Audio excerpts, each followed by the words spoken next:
One Piece Chapter 136 has just come out, and it's a very confusing time for all of us for One Piece because of Christmas. Now, this ain't me complaining, it's just me, doing my thing. So starting off, unfortunately, we don't get a cover story, but we do get a very nice color spread with the Straw Hats, with some of them having their numbers of how they joined the crew on. For example, Jinbei has number 10, Zoro has number 2, and Usopp has number 4. Those are the ones I can currently see right now.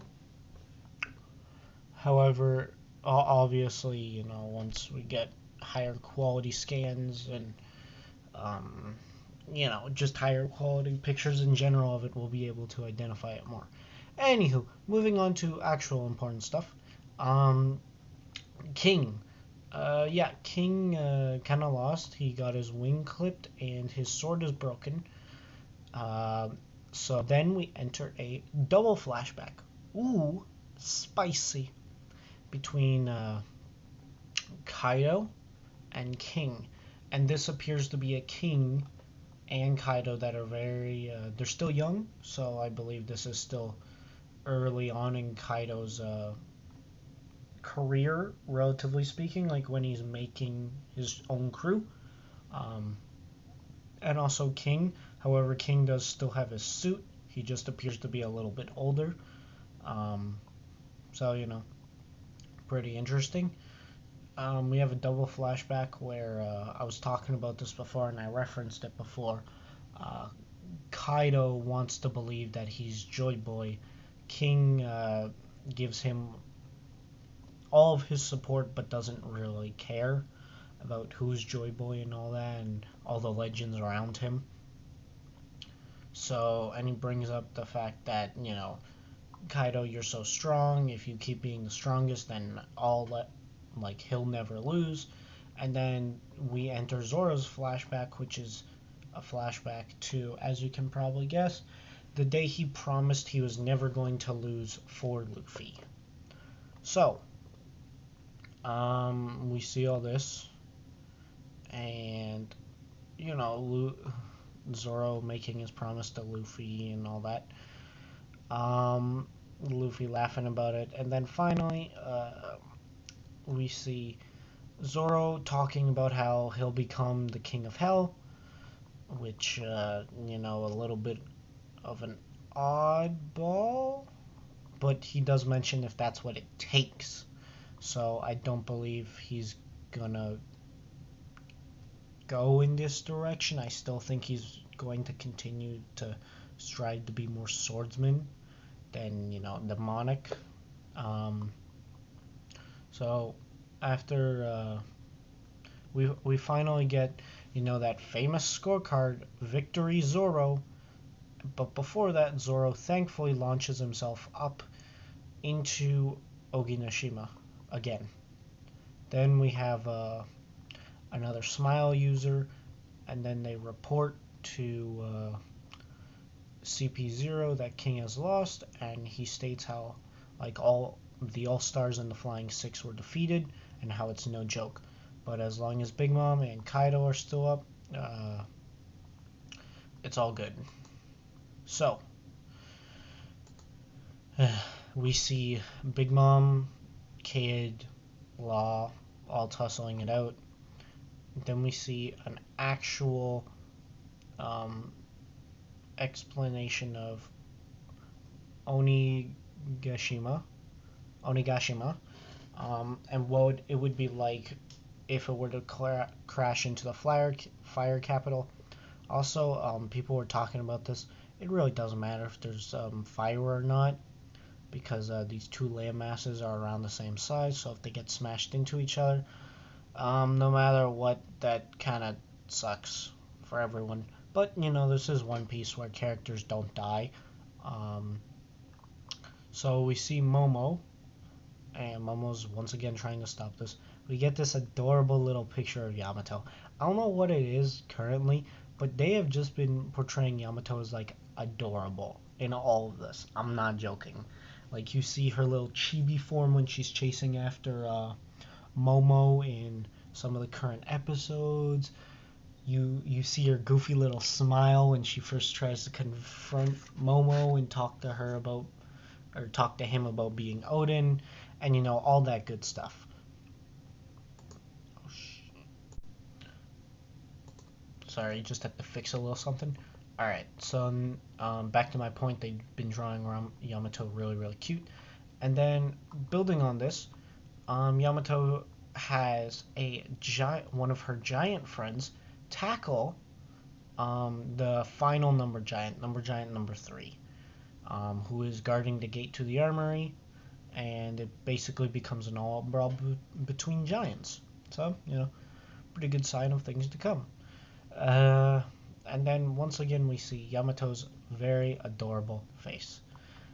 Why is she so cute? I don't know. But for some reason they all want the 9-foot tall demon child to be adorable. So, in the attic between the first and second floor, we have Usopp fighting for his life against everyone else. Like a bunch of Smile users and basically most of Kaido's crew trying to defend Kiku and Kanjuro.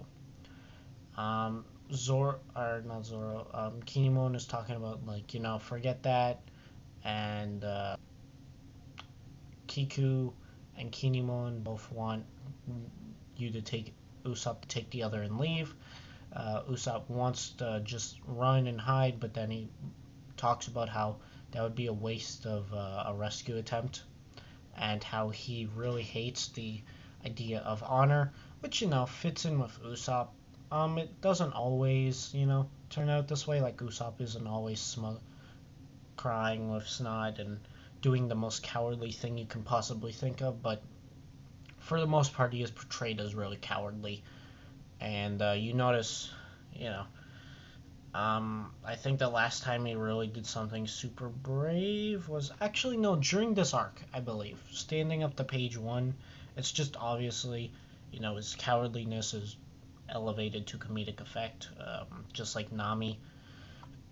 So we hear about him screaming about how he'll fight and run away even if he's got tears and snot on his face. So, good Usopp moment all around. Then we have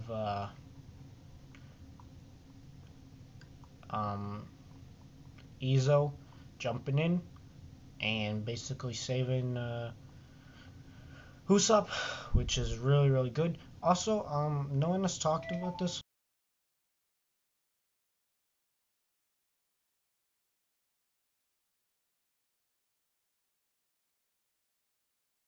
So, Izo is a sharpshooter, just like Usopp, and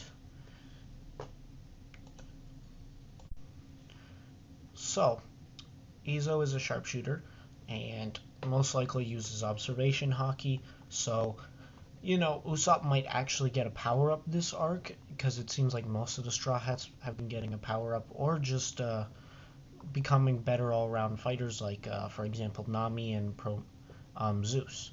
So I think Izo, either right now in like the next couple chapters, or at the end of Wano when the raid succeeds, then all that will be well and good, and maybe Izo will give Usopp some training. Izo also points out that he recognizes him and calls him God Usopp. So Usopp gets really excited that people have heard about him. And then we finally move on to the battle that no one was expecting to last this long, but kind of makes sense when you think about it. It is Raizo versus the Four-Head Ninja. Okay, I'm kidding. But so yeah, it's basically Raizo and the leader of the ninjas using they're both using paralysis jutsus on each other at the same time, and the fire is engulfing them. We see Raizo's back is starting to light on fire, but Raizo was also nearly boiled alive for an hour, so probably won't do that much. probably make it out of it just fine. Then we get to something that needs to happen pretty soon, I feel. We get to Orohime and Orochi just, chilling. Orohime is definitely about to murder this man. And yeah, pretty much we all confirmed that, they're nearby and it's not a ghost or a hallucination. It seems to be a physical manifestation, so that it's good that it clears up. Next, we switch to Apu running away with a giant. And can you guess who is currently getting bodied? That's right, it's DS Drake. In other words, the guy who had a 1% chance of surviving until tomorrow. I wonder if there will actually be death in One Piece. Who knows? So we get this, and so we keep doing this, obviously. The same song and dance where Drake gets folded, but honestly, I really doubt Drake will die, but it's always on the table. So these two CPU members get a call from the third one asking if they have captured Nico Robin. So in other words, have you decided to make the Straw Hats directly go after the world government? And they reply, no, we are currently still alive, obviously. So yeah, they talk about how all the All-Stars have been taken out. We see we see Sanji, Killer, Beppo, and Zoro all fighting or resting because they need to be healed. Sanji's being tended to by the woman that he saved, and they're talking about how news that big would basically emphasize and make everything around it even more crazier. And the fact that things are already crazy outside of Wano means that if word got out about this, then it'd be incredibly crazy. And just all around, this is going to decide the fate of the new era in a couple minutes. So, now we finally cut to my favorite part, which is Luffy versus Kaido. We only get 2 pages of this, but these are some pretty good. These are some 2 damn good pages. They talk about how humans can't push themselves forever, and they must have already reached their limit, but how, like, the Yonko are monsters. Then we see Luffy charging up his, he's constantly trying to attack. He repeats Gamu Gamu, gets hit, then Gamu Gamu no, then he gets hit again, and then he uses rock gun. He knocks down Kaido.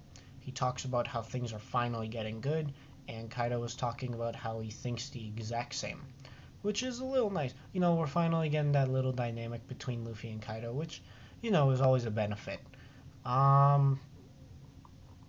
So, what did I think of this chapter? Well, this chapter is pretty good. Okay, I say pretty good. It's still One Piece, but it's definitely a catch-up chapter, and there doesn't feel like there's anything too substantial. I think there were a few bits that made me do that mini laugh thing where you breathe air out of your nose instead of fully laughing, which, that's typical One Piece. So yeah, this was just a typical, One Piece, nothing, no too crazy chapters, so I'm gonna give it its normal score. Now granted, this is gonna sound low, but, I want to give it a 6.5, but okay, so basically, 5 is like average, 6 is above average, 7 is, like you're doing a little bit extra, and then so on and so forth. 10 is like very hard to reach. But yeah, so I've kind of rethought about things. Every time I do this, I rethink, how is my ranking system going on, and how can it be used in the future. So right now, I want to give this a 6 out of 10. Now that's not a bad score. I'm just trying to emphasize that this was a very average One Piece chapter. I'm looking forward to next week. I have full confidence in Oda that things are going to start off with a bang. However, I do agree with some people have been stating that this is a good way to end the year because we're finding out where everyone is and what's going on right now. It's more of a catch-up chapter, which is very good for the end of the year. End it off. So yeah, some very good stuff. Um, so I'll be uploading more this week, and make sure to comment if you enjoyed this chapter or not, because I want your guys' opinions. So, like, comment, subscribe, and have a fantastic day. Bye.